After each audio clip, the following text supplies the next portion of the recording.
Back in 2017, I was about 6 months out of an internship with a local law firm. I was a junior legal assistant as part of a retainer team for a statewide biodiesel business. It wasn't my only assignment, but it was the one I was formally hired for. However, during downtime, I was bounced around various teams all throughout the year. It was early February. When the call came, the biodiesel place had a new owner and he wanted to shake things up.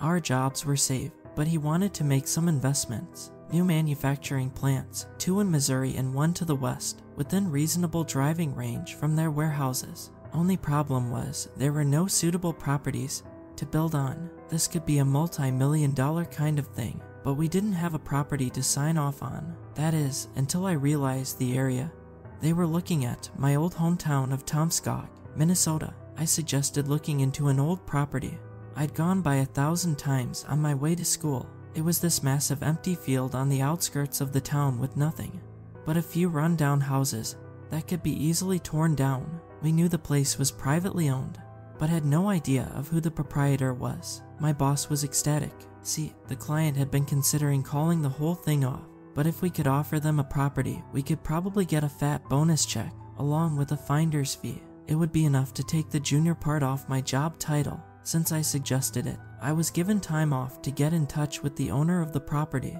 There were some initial problems. The original property documents had been damaged in a flood back in 2014, and only part of the archive had been digitized. The document I was looking for might not have been digitized yet, and since no immediate documents were available, I was starting to suspect the worst. The clerk at the municipal office promised they'd get back to me with a name within 4 to 8 weeks, 12 at the most. That wasn't an option, so I packed my bags, handed my cat to my mom, got the fancy maroon BMW company car, and set my sights on familiar roads. It took me 2 stops for gas, and a needlessly complicated detour because of a fallen oak tree, but I made my way to that field just as the sun started to set. After all these years, it was exactly as I remembered. One large empty property, now covered in mud-stained February snow, a rundown barn at the edge of the property, and a small 1-story log cabin right next door. All roads were overgrown, and there were no discernible paths out there. I considered going back in the morning, but I figured I had some time left. Maybe there was this big plaque with the name of the owner out front. If so, I could have it all settled in a day, and be on my way home before I even had the time to unpack. It was getting late, and the shadows were growing longer, but I was willing to roll those dice. I double-checked my phone, got a flashlight from the trunk, and locked my car. The snow was deep enough to reach my knees. My fancy shoes felt like paper. The cold went straight through. Still, I pushed on, beelining straight across the field. I severely overestimated how much time I had left. By the time I got to the cabin, it was already getting dark. Using the flashlight, I took a quick lap around the place just to make sure I wasn't walking into some kind of hillbilly trap room. It didn't take long for me to realize that this place had been abandoned for years. Not only was it boarded up, but the boards used were rotten. That the place was standing at all was nothing short of a miracle. I tried knocking a little just to make sure no one was home, but I wasn't holding my breath. The place was desolate. I looked for some kind of name, or plaque, or hell, something carved into a wall somewhere. Anything, but there really was nothing. I considered coming back in the morning, but I could see dark clouds on the horizon, and I didn't want to walk through that snow more times than necessary. I decided I'd do a little urban exploring. After all, if the door was open, it wouldn't hurt to have a peek inside. Walking up to the door, I noticed something strange. There was a carving at the top of the door frame. Word by word, my flashlight revealed the full sentence. No one has ever lived in this house. I tried to wrap my brain around it. It didn't make much sense. What the hell did that even mean? Of course someone had lived there. Someone built it, and someone owned the property. Why would there be a house in the middle of nowhere that no one had ever lived in? I hesitated. Something told me to just walk away and come back in the morning. But the clouds on the horizon and my freezing feet were telling me otherwise. There was a carving. That meant someone had the habit of leaving messages. Chances were there might be more of them inside. Twiddling the handle a little, I noticed the door was unlocked. So when I went, the cabin had a very basic layout. There was one large room with a wooden bench facing a simple fireplace. There were 2 handmade tables, and the westernmost wall was lined with dried herbs, mostly blue and black. There was a surprisingly clean cow skin on the floor, as well as a small door on the easternmost side of the room. leading to a kitchen. It was mostly just an antique kind of stove and a couple of cabinets, but whoever lived there must have been accustomed to a sparse lifestyle. But no, that wasn't it. I had to correct myself. The carving said no one had ever lived there. Then, why the furniture? I decided to ignore the message for the time being, instead focusing on finding the name of whoever owned the place. There might be some initials on the handmade furniture. I gently moved the bench and tables first, going over them with my flashlight. There were no obvious markings, but another problem quickly arose. My flashlight was giving up on me. It started to flicker. Looking around, I could see no other possible source of light but the old fireplace, and I couldn't imagine that thing not being clogged. Then again, there was firewood, and I did have a lighter. I quit smoking about 2 years prior, but I always kept it around, just in case. Breaking off a piece of bark and lighting it, I double-checked to make sure the smoke cleared and went up. Surprisingly, it did. Glancing at my phone, I figured I could use it for a flashlight as well, but I didn't want to drain the battery. Instead, I lit a fire and left the front door open just in case the smoke didn't entirely clear out. Carbon dioxide poisoning ain't no joke. As the fire sputtered to life, I sat down to take a breather on the bench. It was a pretty cozy little cabin, the kind of place you'd stay in a night or two when going fishing. I could imagine my dad warming his hands by that fire. I lost him in 2010, but that was the kind of place he'd always been most at home in. As I warmed my hands, watching my shadows grow longer, I could imagine him sitting next to me. I could almost hear him, and in that moment, my eyes drifted to a space right in front of the fireplace, a space where a small iron plate protected the floor. I don't know what drove me to look closer, but I realized there were no screws or nails keeping the plate down. So with a quick touch of the fire poker, it came loose, revealing a sort of makeshift metal box. There were 4 items in total inside: a broken pocket watch, an empty hip flask, 3 spent shotgun shells, and a small journal. I went straight for the journal, checking for a name. It was getting darker outside, so I huddled around the fire. As snow began to tap against the wooden barricades, I had 2 choices: to steal this journal or to read it by the fire. As the storm raged on, it was my cold feet that decided for me. I took off my shoes and warmed them by the fire as I started to slowly read my way through the rough cursive text of the old journal. Not the kind of job I'd imagined I'd do at a law firm, but things never quite go the way you've planned. I opened the first page, hoping to find a name. Instead, I was greeted by a strange text: journal written by, then nothing. That was it. No name, just that. I turned the book over, back and forth. No name anywhere. I kept reading. The first page reads as follows: I once had name and creed, a couple of truths thrown to the grave lawn before my end.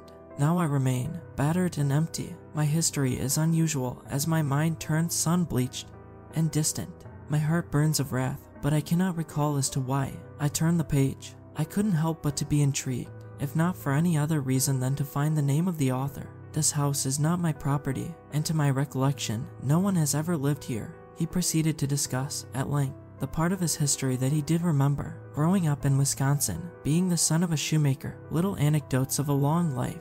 His first kiss, his first love, his first house. But the further along he tried to remember, the foggier it got. I was starting to think I might never find a name, but I wasn't sure why. At some point, the author recalled something happening. He couldn't explain what, or why, or where, but he could recall something upsetting his routine. Something came to him, and it made him upset. He spoke about putting up barricades, keeping a loaded shotgun at the ready, and locking himself inside for days on end. It might have been here that I made my stand, he wrote. It could be, it should be, but I can't say that it was. He would go on to detail some sort of struggle, but he couldn't picture what it was against. The text was so strangely written. I could tell there were segments, as if written piece by piece, but it was impossible to tell just how much time had passed between them. Even in the journal, the author lamented on large segments of time randomly missing.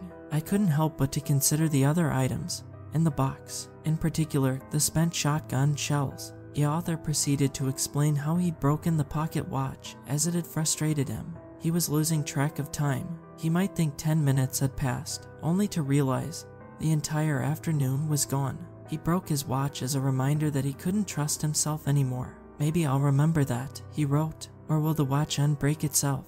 I was disrupted from my time by a sudden noise. Looking up, I could see the fire was dying out, but the sound actually came from my phone. Turns out it was my automated time to go to bed alert. I'd been sitting there for 6 hours. That didn't make sense. I stood up, clutching the journal. There was nothing there. The cabin was empty, but I couldn't escape this sudden sense of dread, like something awful had just happened, but I couldn't say exactly what. Looking down on the journal, I suddenly realized that I felt exactly as described by the author. I felt this unexplainable anxiousness, like that uneasy feeling you get when you feel that someone is watching you, only more palpable. Standing up, with my back to the fireplace, I continued reading. He continued to explain how his flask was empty, but that he couldn't remember drinking from it.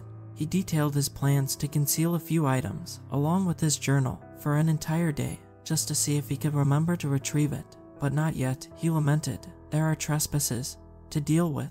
This was where the spent shells came into play. The author revealed how he'd found a group of strange trespassers. He'd taken them all out with his shotgun. He wrote in detail about shooting 3 times, but that he couldn't remember anything about them. Men, women, or children, there was no way to tell. I buried them by the barn, he detailed. It seemed like the right thing to do. Why am I crying? As the journal neared its end, the author tried to summarize his remaining thoughts. Something came to him, wherever he was. It did something, and as a result, everything was destroyed. He was devastated but couldn't even remember why. It was like muscle memory. Something in his body was remembering the sadness. I inscribe upon this door, he wrote, that no one has ever lived here. I do not recall this place or anyone living here. It serves as a warning and a reminder that this is not my home. And with the final page, the author documented putting it all in a sort of hidden lockbox in front of the fire. He would do so for 1 day to see if he could remember retrieving it.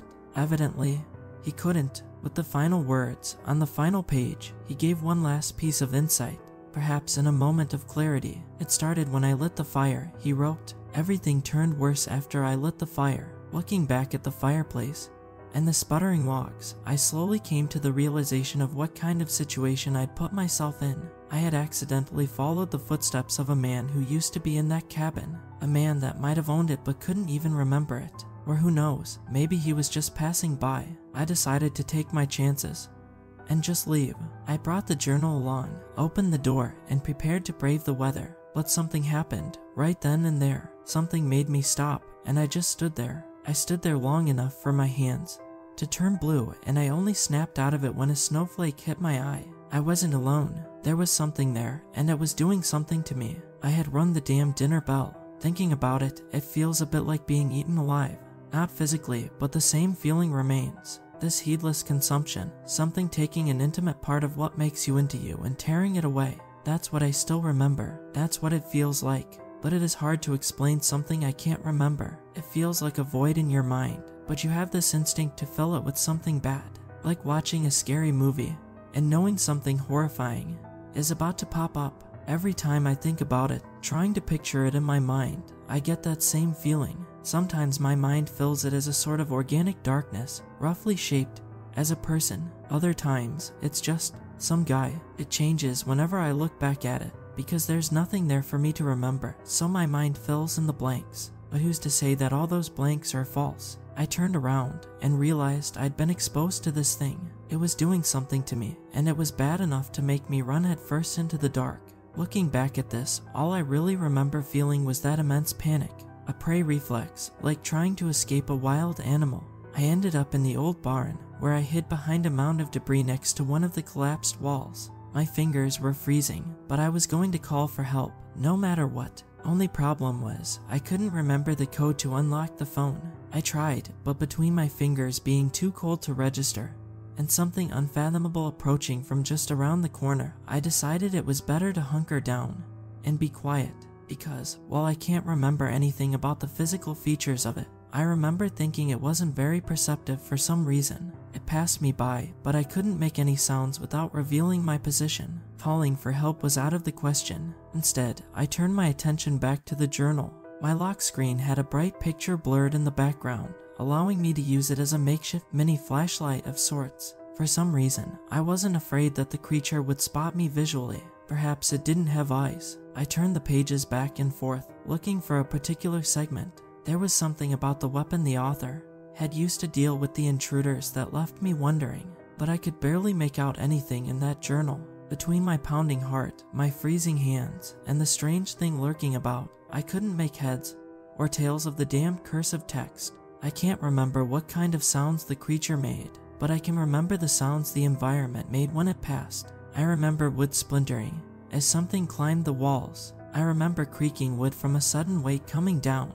I remember a door splintering as it was torn from its hinges. Finally, I found the page I was looking for. Just after talking about how he didn't know why he was sad about killing the intruders, the author wrote, "I threw the damned thing into the hayloft. I have not been able to retrieve it, as the memory of its shape eludes me. How does one recognize a weapon that one has no recollection of ever wielding?" I waited for the entity to step outside before I made my way upstairs. It is a strange feeling, trying to balance the instinct to run with the obsessive thought of staying quiet.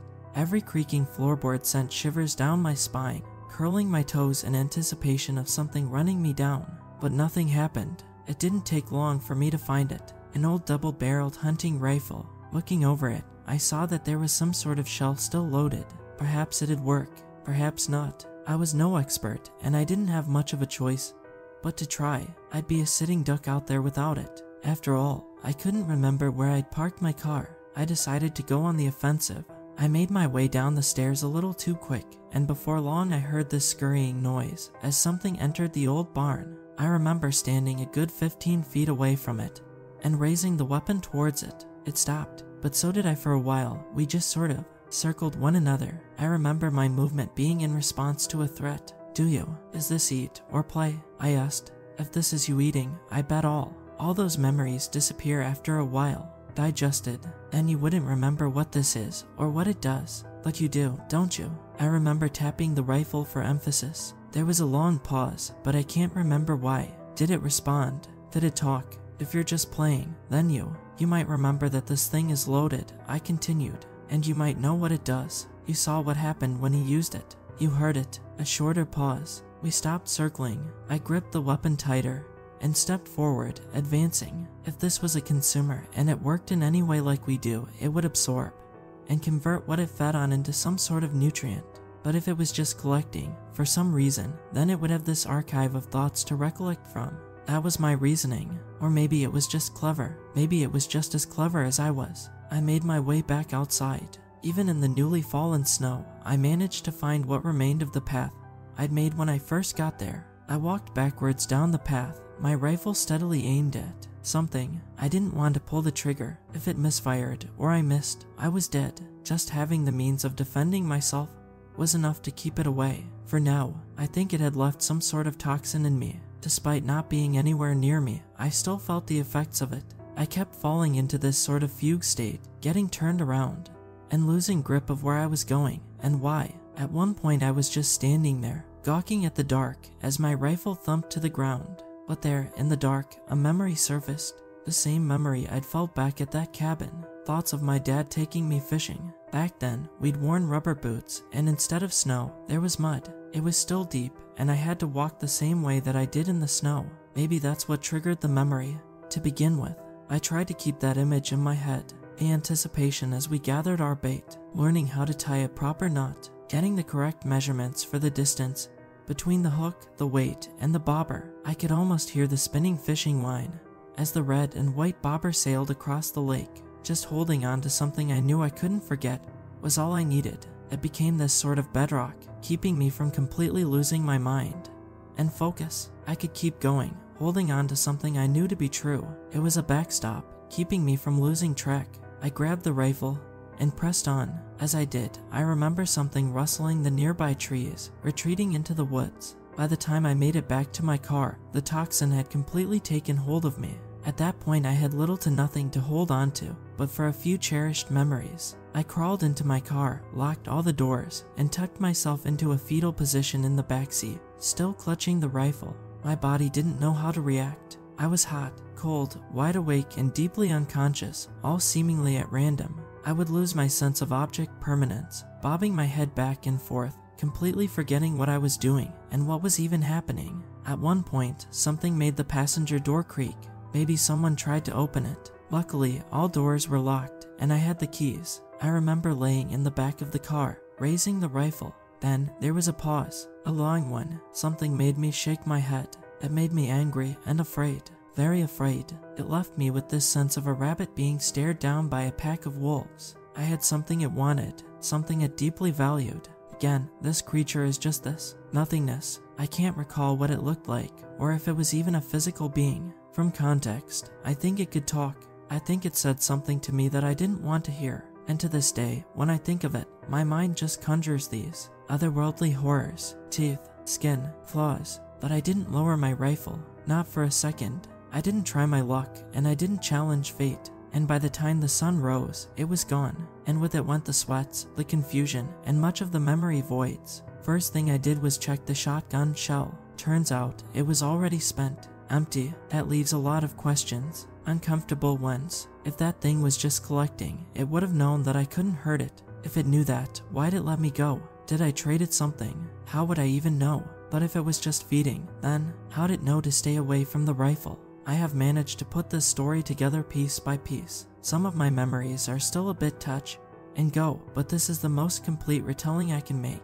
I've tried to fill in as many blanks as I can, but it's hard. I kept the journal. I think I still have it somewhere. I showed it to my boss, but it was a weak comfort. The client eventually ended up choosing another site, leaving us in an awful position. Needless to say, that trip didn't get me promoted. That happened years later. Yeah, I still work there, same firm. I get the feeling that this thing didn't just make people forget things, it made people be forgotten. 2. Despite all my efforts, not a single person I've met or talked to can remember anyone ever hearing anything about the people who used to live here. Even the cleric at the municipal office kept forgetting I'd even made the request to inquire about the land to begin with. That might have just been laziness though, but I get this feeling that I'm missing something. Even though I've wrapped my head around most of this and most of what happened out there, I often get the feeling that I lost something. In those moments, when everything in the world feels uncertain and half true, I look back at that day with my dad. I listen to the spinning of the fishing line. But here's the thing, Reddit. This is what bothers me. This is what made me want to post, to kind of save this for posterity, like a journal of my own, hidden by my own fireplace. Lately, I can't remember what my dad's eyes looked like. Am I just forgetting, or is something forgetting it for me?